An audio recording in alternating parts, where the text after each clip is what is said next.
Professor Kotkin has been teaching in the Princeton History Department since 1989. He holds a joint appointment in the Woodrow Wilson School for Public and International Affairs at Princeton. He's also a senior fellow at the Hoover Institution at Stanford University. Professor Kotkin received his BA in English from my alma mater, the University of Rochester, and his MA and PhD from the University of California, Berkeley. Professor Kotkin established the Princeton Department's Global History Initiative and Workshop and teaches the graduate seminar on global history since the 1815s. From 1996 until 2009, he directed Princeton's program in Russian and Eurasian studies.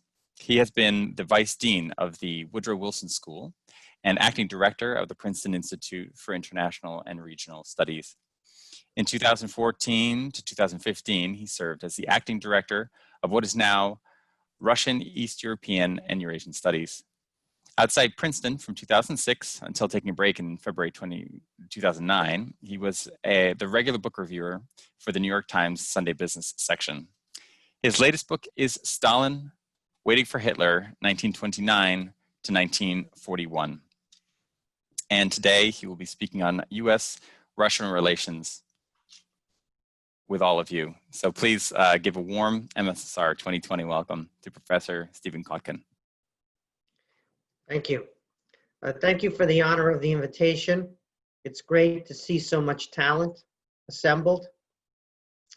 And I hope to add to whatever knowledge and insight you've been able to accumulate from the excellent program that was put together on your behalf. So I'm going to offer a three-part presentation. The first part will be an analytical framework of how to understand Russia through time. The second part will be some brief comments of how to understand the Cold War, in my view. And then the final part will be a little bit on the readings that I asked people to consult, the telegrams from Novikov, Kennan, and Roberts. And then, of course, we'll go to discussion, seminar style, and anything is fair game. If I mentioned it, if I didn't mention it, whatever's on your mind, whatever you'd like to comment on or ask a question about. Okay, so now the first part, an analytical framework for understanding Russia. I apologize for people who've heard me speak before because you might have heard some of this previously, but that doesn't mean because it's been said before that it's old news. Okay, so there are four pieces to my understanding of the Russian long-term proposition. The first is that Russia is European, but not Western. This means that Russia is an integral part of European culture and civilization. It would be impossible to imagine European culture and civilization, for example, without Tolstoy or without fill in the blank, Tchaikovsky, Rachmaninoff, etc. Russia is a spectacular cultural phenomenon, but it is part of Europe in cultural terms. However, Russia is not and never has been part of Europe in the sense of it's not Western. For example, Japan is not European at all, but it is Western. It has Western style institutions and values. Western is not a geographic concept. It is instead an institutional and ultimately a values proposition. It means rule of law. It means constraint on executive power and separation of powers.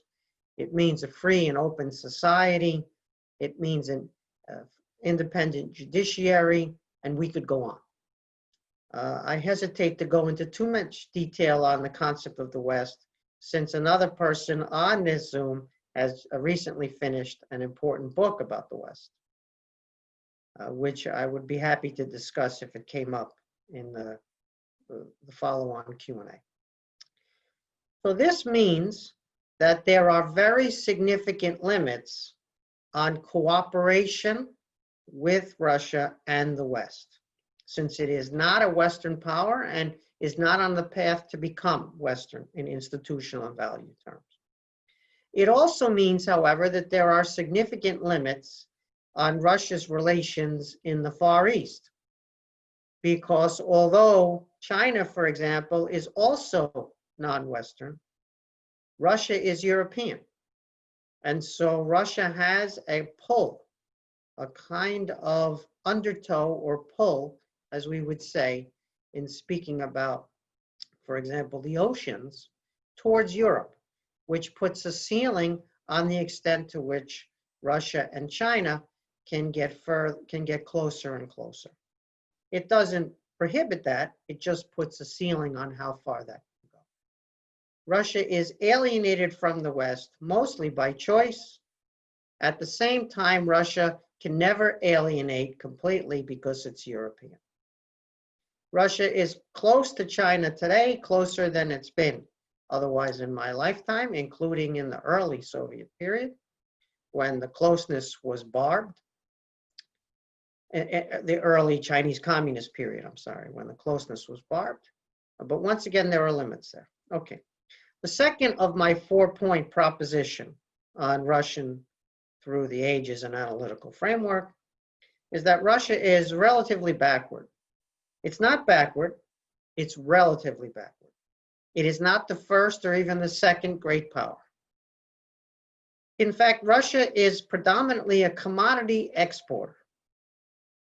It used to export grain, being the primary export for the longest period, much longer than the hydrocarbon era that we're in. Russia at one time fed both Germany and Britain.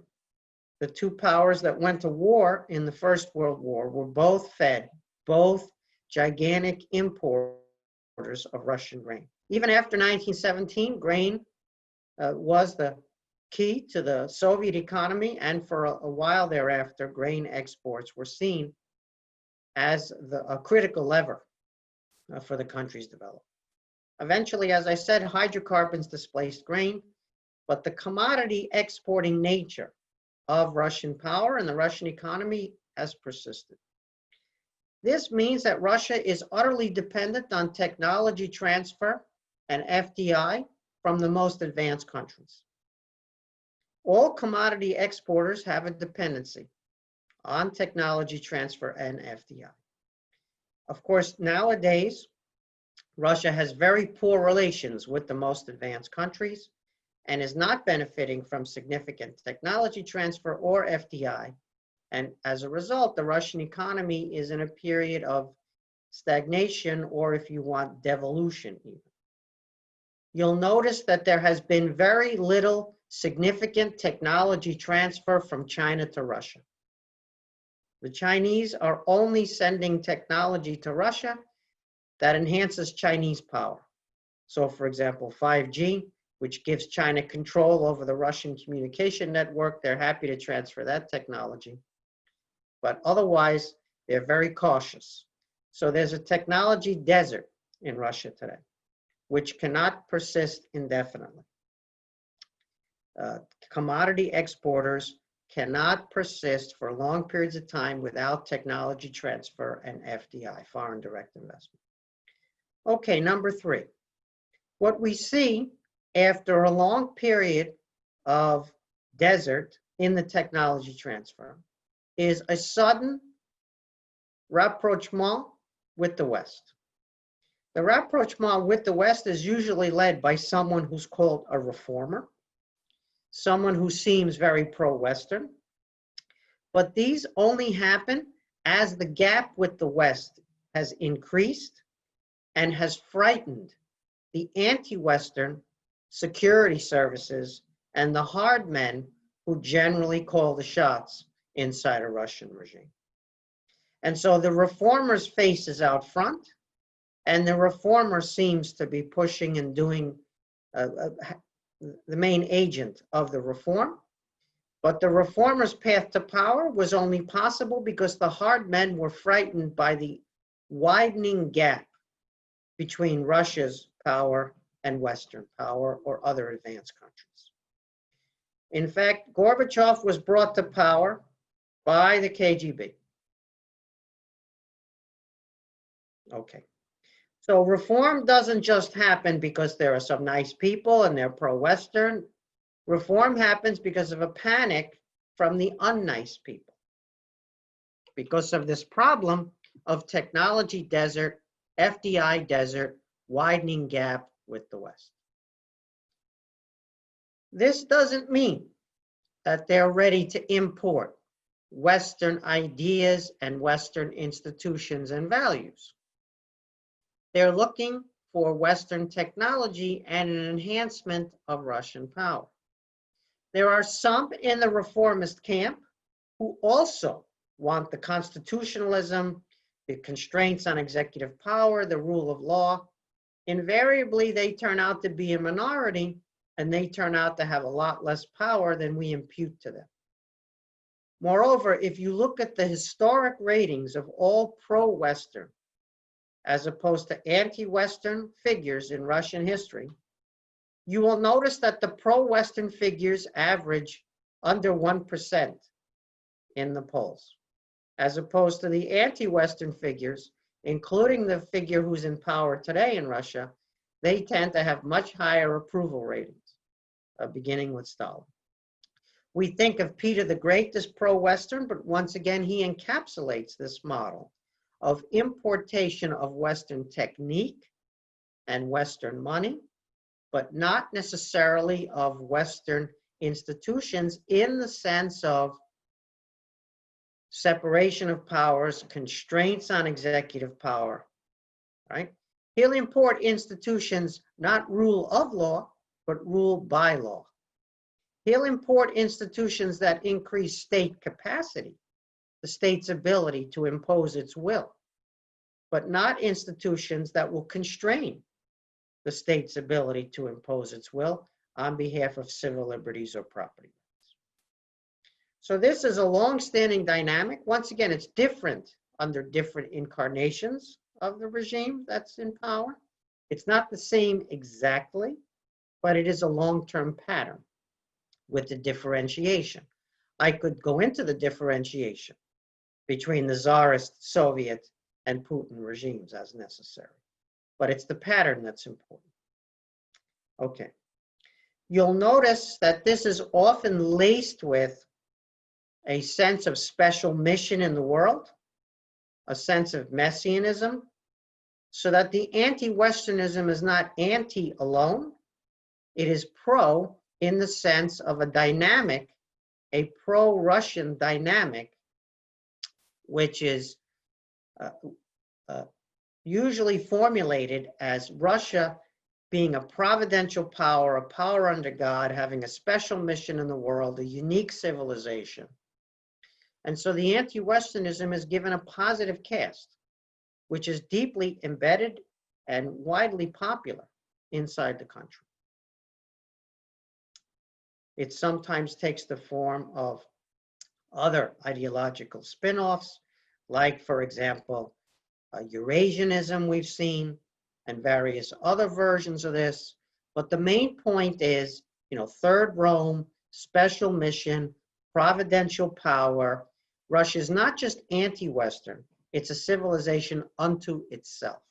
It's Eastern, Eastern Orthodox, it's Russia. Okay. You'll note in history, which is very interesting, when Alexander Nevsky, the medieval figure, was faced with difficulties on two fronts: German power from the West and Mongol power from the East. He decided to fight, to stand and fight German power and to accommodate to Eastern power or Mongol power. That dynamic is what we see today, because Western power wants to change your soul. It wants to change your culture, your civilization. Whereas Eastern power doesn't care what your internal organization is. They just want you to pay the tribute. And so Mongol rule in Russia did not compel a fundamental transformation in internal political organization or values. However, that was what Nevsky feared if they were to lose the battle with German power encroaching from the West. In other words, the West was closer in civilization and potentially a displacement of Russia's own unique civilization. And so the bargain was accommodate to the East and save your soul. Lose your sovereignty, but save your soul. As opposed to accommodate to the West and lose your sovereignty and lose your soul at the same time. Okay, point number 4. The quest to overcome the relative backwardness, the quest to overcome the gap with the West in terms of technology and power, leads to campaigns for a strong state. Not just these periodic reforms where the hard men panic, but also an ideology and a practice of building what's called a strong state. Because the strong state is seen as the instrument to overcome the backwardness, to shrink the gap with the West or the greater powers. The strong state approach, which we are living through now, inevitably has culminated in personal rule. And so you don't get a strong state. Instead, you get personal rule. You get a regime instead of a strong state. Russia has a big fiscal military state, but it also has a parasitic regime that eats away at the strength of that state in the name of a supposed strong state. And there's a conflation of national interest with the survivability of that personal regime. And all of a sudden we hear that the person equals the country. And the person must stay in power to save the country. And there's no difference between the country and the person. You know, without Putin, there's no Russia. We see nonsense like this. A conflation of state interests with personal rule. It happens time and time again in the quest to build a strong state. So once again, the reformer interludes that come by have an ephemeral quality to them.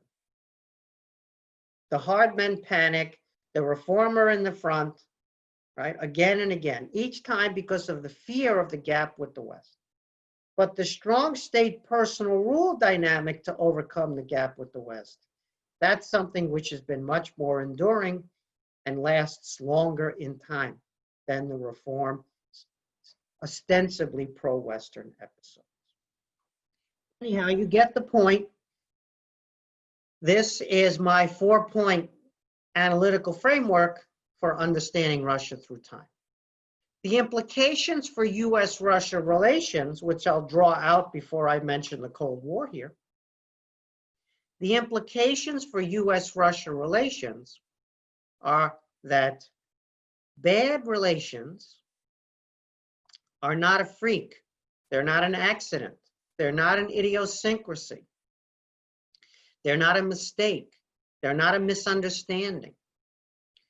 Tense relations between the US and Russia derive from the fact that there's a fundamental clash of interests and even more deeply a fundamental clash of values. The primary value in US culture is freedom, often understood as freedom from the state. The primary value in Russian culture is the state. Now, these are broad strokes.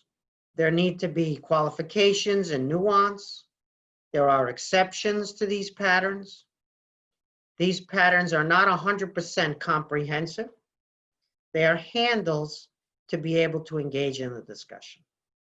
So the goal for US-Russia relations, in my view, has always been managing the fundamental clash of state interests and tensions.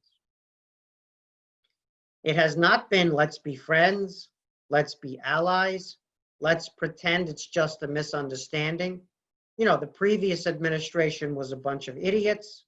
We're brilliant. We'll reset the relationship and do it right.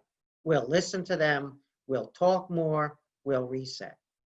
And then it doesn't work, but then the next administration comes in and they discover that the previous administration were a bunch of idiots. They now are the geniuses, and off to the races we go. So the tension can be lower or higher. It doesn't have to be off the charts tense. Differences can be managed.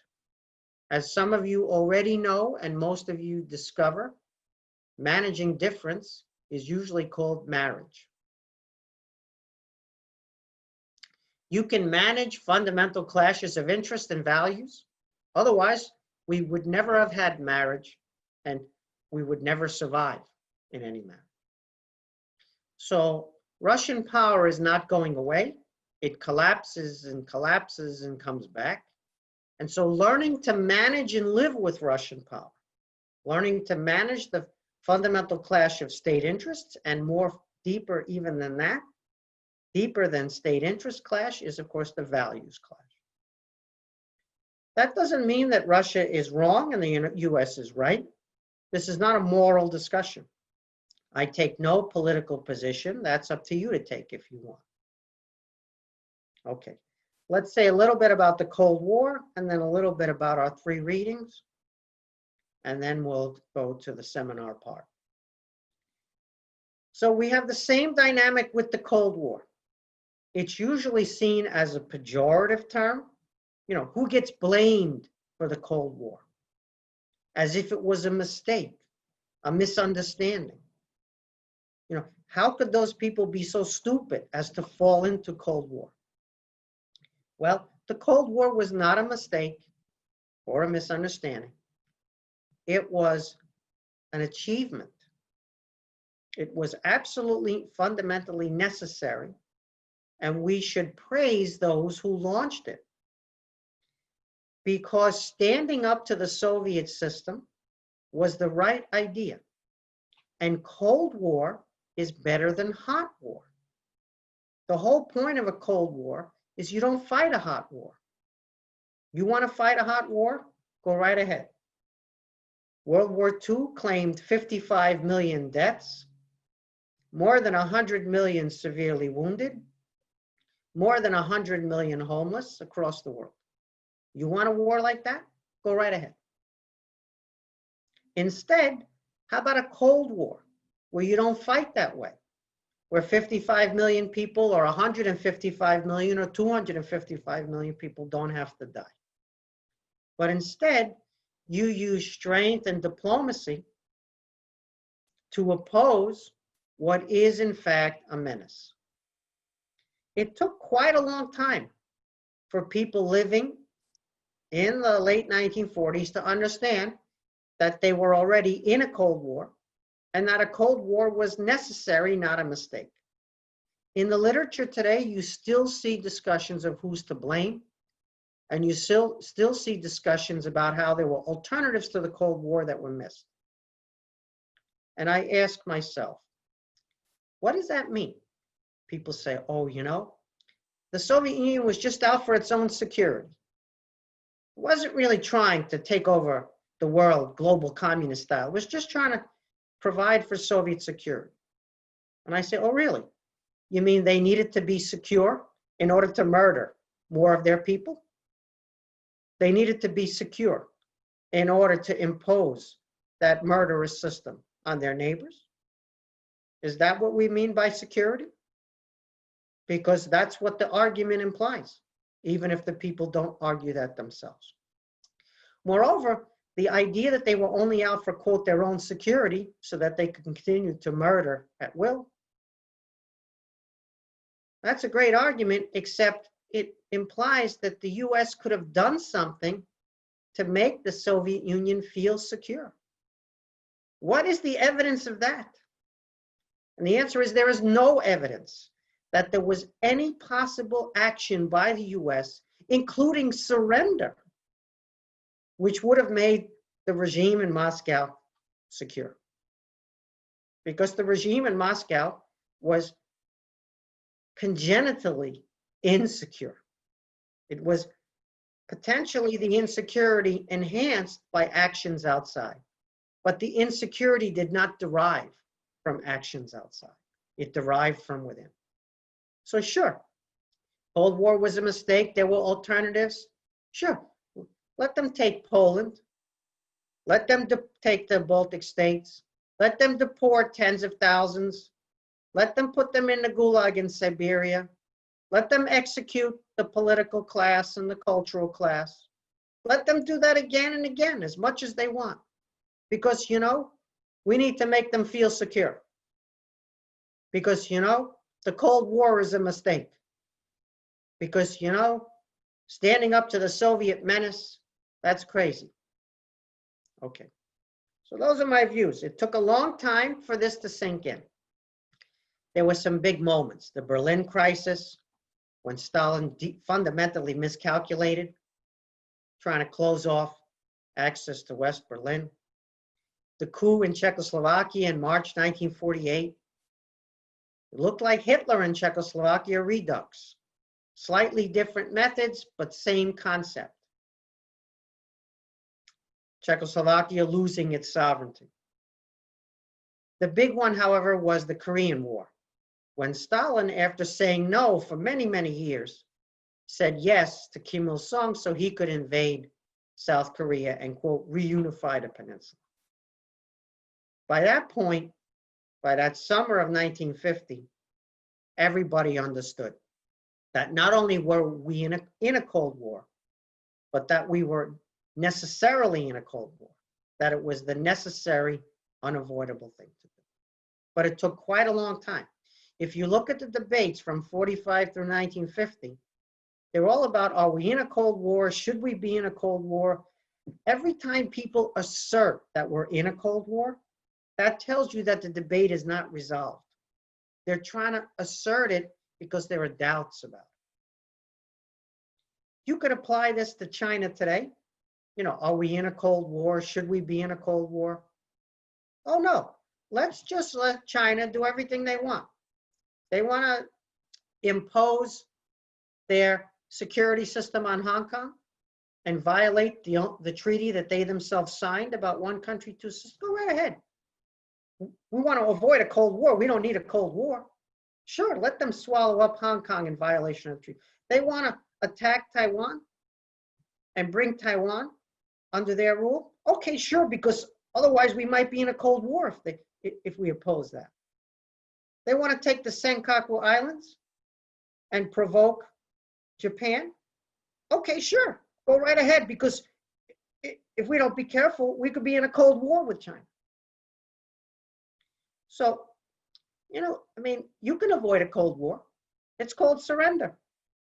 It's very simple. Okay. Final point, I think I got a couple of seconds left here on Novikov, Kennan, and Roberts. You don't mind living under unfreedom? Then you don't need a Cold War. It's a simple proposition. Unfreedom is an option. Go right ahead. When you live under freedom, you're disappointed. You see that there's injustice. You see that there are a lot of problems. You see that the institutions don't work the way you want them to work. You see that there are all sorts of issues that make you burn. But you have institutions that you can use to fix them. The beauty of a communist system is not only do they have the injustices, but there are no tools to correct them. Whereas in the US, you have all the injustices left and right, and you got the tools to correct them. So we can be disappointed, and I'm one of those people disappointed by the performance of the US system. Fundamentally, deeply disappointed. But I don't want to live under unfreedom, because then I don't have any tools to fix anything. Of course, I understand conformity. I teach at a university. The only thing you don't have to teach at a university is conformity, because everybody already knows how to do it. So I could probably adapt, but I wouldn't want to. All right, on Novikov, Kennan, and Roberts. It's fantastic that we have now these three to compare, written the same year, okay, different months during that year, not the same time. It's just fantastic because what we have with Novikov is an assertion that the US is striving for global supremacy. Exactly what they're accusing Moscow of doing in Washington, striving for global supremacy. Novikov, in an odd way, is correct. The US was effectively striving for global supremacy. Novikov's understanding of this, with all that Marxist gobbledygook and claptrap about reactionary forces and all sorts of nonsense, imperialism and highest stage of capitalism, and the categories he uses to discuss this don't put him in a good light, in my view. The analysis is primitive. But the basic thrust that the US was a global power, right, and striving for global supremacy, it actually already had global supremacy. In 1945, the US had a nuclear monopoly. It had 50% of global GDP. That's right, the US was 50% of global GDP. And also, all the world's gold was in Fort Knox, with few exceptions. A gigantic perception of the world's gold was in Fort Knox. 50% of global GDP is a breathtaking number. We'll never see that again. And those nuclear weapons were also, in their own evil way, a breathtaking, which we saw them in use at that time. So Novikov was right for the wrong reasons, and interesting. He didn't make any policy prescriptions. It's a very bizarre analysis because it lays out the framework and then doesn't advise on what to do. And that's in part because the Soviets had no answer to US power in the world. They never found an answer to it. And in part because the Soviet Union didn't allow people to make recommendations unless they were specifically asked for them. If someone had said, Novikov, what do you recommend? He might have done it. He might have been afraid to do it because if he recommended something that they didn't like, he could lose not just his job, but his life. So even when they asked for recommendations, people were very cautious. First, they would have had to say, well, you know, Comrade Molotov, Comrade Stalin, what do you think we should do? And then when they heard what Molotov and Stalin thought they should do, then they would make those recommendations. But there are no recommendations. So the totalitarianism of the Soviet system is built in to Novikov's lack of recommendations. Canon.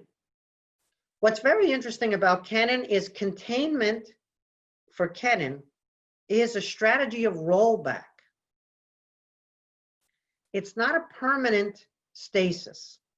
It's a balance of power framework for the most part with Canon, but the containment, the balancing of Soviet power, the counterforce, as he called it, will induce an internal convulsion and a rollback, a kind of self-rollback of the Soviet system. So the Cold War debate between containment and rollback, should we just contain communism or should we be on the offensive, trying to push it back, roll it back? That debate never ended until Kennan was proved right and the thing imploded on itself. But that debate is in Kennan's telegram.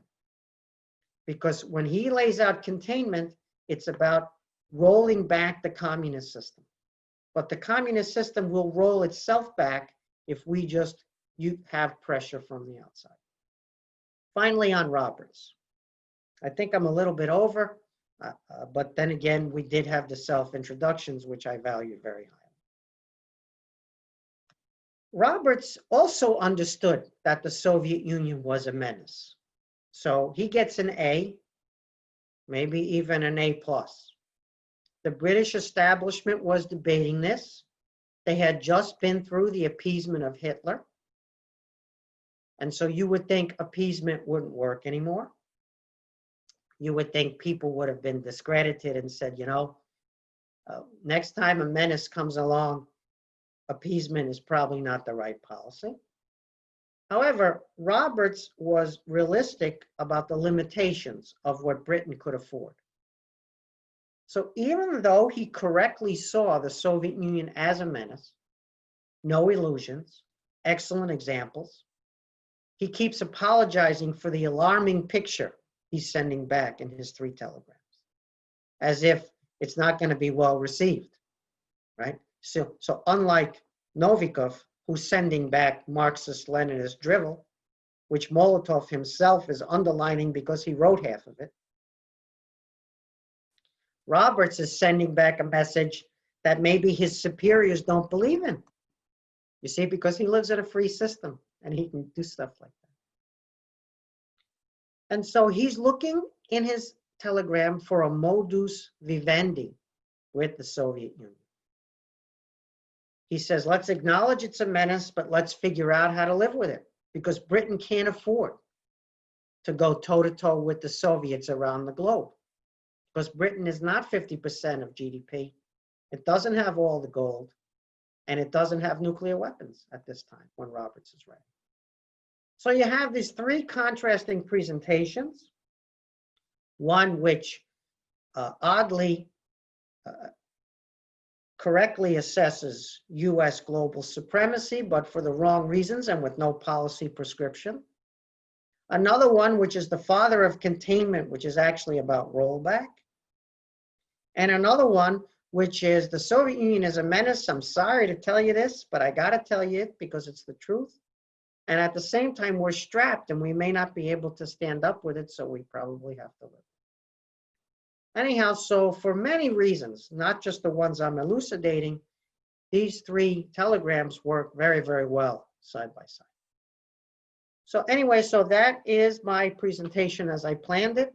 So back to our moderator or the chairman of our session.